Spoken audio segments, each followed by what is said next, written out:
বাংলাদেশ ক্রিকেটে সবচেয়ে clean heater যদি বলা হয় তাহলে সবার উপরের দিকেই থাকবে সাব্বির রহমানের নাম। এত বেশি স্ট্রাইক খেলতে পারে, এত বড় বড় শট খেলতে পারে, খুব কম ক্রিকেটার আছে বাংলাদেশ ন্যাশনাল টিমে। সেই জায়গায় সাব্বির রহমানকে নিয়ে এখন জোর আলোচনা, তাকে ফেরানো হোক এশিয়া কাপের দলে, টি-20 স্কোয়াডে। সাব্বির রহমান কি আসলেই সেই যোগ্যতা রাখে দীর্ঘদিন পর জাতীয় দলে ফেরার? সেই যে যোগ্যতা সেটা কি তিনি প্রমাণ করতে পেরেছেন? আসলে কি তাকে এশিয়া কাপের দলে নেওয়া যৌক্তিক কোনো কারণ হবে, নাকি শুধুই ব্যাপারটা আলোচনার টেবিলেই থাকবে? বিশেষ করে সোশ্যাল মিডিয়ায় যে দাবি উঠেছে তাকে দলে ফেরানোর জন্য, তার প্রধান কারণ বাংলাদেশের মিডল অর্ডারটা এখন আগের মতো নেই। মাহমুদুল্লাহ রিয়াদ সরে যাবার পর মিডল অর্ডারের যে একটা ঘাটতি সেটা আসলে স্পষ্টভাবেই দেখা যাচ্ছে। সেই কারণেই দর্শক মহলে, বিশেষ করে ফেসবুকে, সাব্বির রহমানকে দলে নেওয়ার জন্য তোড়জোড় একটা আলোচনা চলছে। কিন্তু সেই আলোচনাটা বিসিবির কান পর্যন্ত কতটুকু পৌঁছাতে পেরেছে সেটা হচ্ছে প্রশ্ন। এখন দেখা যাক সাব্বির রহমান কি আসলে যৌক্তিকভাবে দলে আসার যোগ্য দাবিদার কিনা এই মুহূর্তে। সাব্বির রহমান 2022 সালে সবশেষ আন্তর্জাতিক টি-20 খেলেছে। এরপর আসলে তিনি 22 সালের এশিয়া কাপে খেলেছিল, তারপর একটা নিউজিল্যান্ডের ত্রিদেশীয় সিরিজ খেলেছিল, সেখানে নামের প্রতি সুবিচার করতে পারেনি। ঠিক এমনই আলোচনা হয়েছিল 2022 সালের এশিয়া কাপের আগে সাব্বির রহমানকে দলে ফেরানোর জন্য, এবং তাকে কিন্তু বিসিবি মিডিয়ার কথায়, সোশ্যাল মিডিয়ার কথায় শেষ পর্যন্ত দলে নিয়েছিল। সেই এশিয়া কাপে তিনি ব্যর্থ হয়েছেন পরের ত্রিদেশীয় সিরিজে। তারপর থেকে ন্যাশনাল টিমে তিনি আর জায়গা পাচ্ছেন না। এখন প্রশ্ন হচ্ছে, এত বছর পর সাব্বিরকে কেন দলে নেয়া ব্যাপারে প্রশ্ন উঠছে।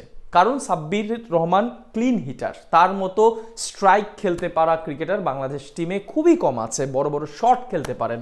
সেই জায়গা থেকে টি-20তে সাব্বির রহমান অবশ্যই গুড চয়েস। কিন্তু ব্যাপারটা হচ্ছে সাব্বির রহমানের বর্তমান পারফরমেন্স। একটা ক্রিকেটার দলে ঢোকার জন্য মেইন যেই ক্রাইটেরিয়াটা থাকে সেটা হচ্ছে তার ধারাবাহিক পারফরমেন্স। সাব্বির রহমান সেই জায়গায় একেবারেই ব্যর্থ।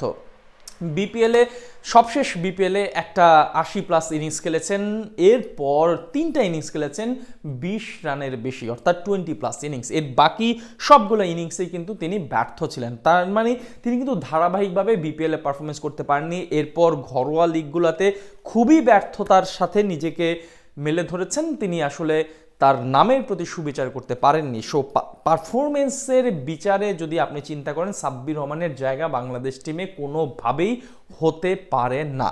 দ্বিতীয়ত, তাকে কিন্তু যেই জায়গাটা দ্বিতীয়ত আসলে টিম ম্যানেজমেন্ট বা বিসিবি চিন্তা করে একটা প্লেয়ারকে দলে নেওয়ার জন্য, সেটা হচ্ছে ধারাবাহিকতা এবং ভবিষ্যতের কথা ভাবনা।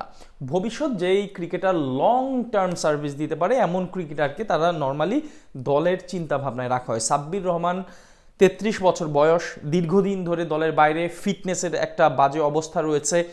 দলের যেই টিম কম্বিনেশন সেখানে তিনি কিভাবে খাপ খাইয়ে নিতে পারে, সব জায়গায় একটা বড় গ্যাপ রয়েছে। সাব্বির রহমানকে নিয়ে লং টার্ম চিন্তা করার আসলে সুযোগ এখন নেই সেই সাব্বির রহমানের জন্য। তাই এখন বাংলাদেশ ন্যাশনাল টিমে খেলার সুযোগটা একেবারেই ক্ষীণ হয়ে গেছে বা একেবারেই কমে গেছে।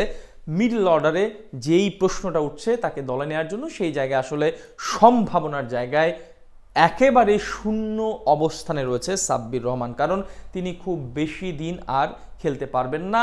এবং সবচেয়ে বড় যেই ব্যাপারটা, সেখানে সাব্বির রহমানের এগেইনস্টে কিন্তু একাধিকবার শৃঙ্খলা ভঙ্গের অভিযোগ উঠেছে দলের মধ্যে। সাব্বির রহমানের অনিয়ন্ত্রিত জীবন তাকে ক্রিকেট থেকে কিন্তু অনেকখানি দূরে সরে রেখেছে, এবং বিসিবি সবসময় এই ব্যাপারগুলোতে অনেক বিরক্ত ছিলেন সাব্বির রহমানের এই উচ্ছৃঙ্খল আচরণের কারণে। সো সাব্বির রহমান শুধু ক্রিকেটার নয়, ক্রিকেটারের বাইরে দলে যে শৃঙ্খলা রক্ষা করার দায়িত্ব, সেই জায়গায় তিনি ব্যর্থ হয়েছেন। সো সাব্বির রহমানের এই সব নেগেটিভ অ্যাপ্রোচের কারণে তাকে দলে নেওয়ার সম্ভাবনা একেবারেই কম।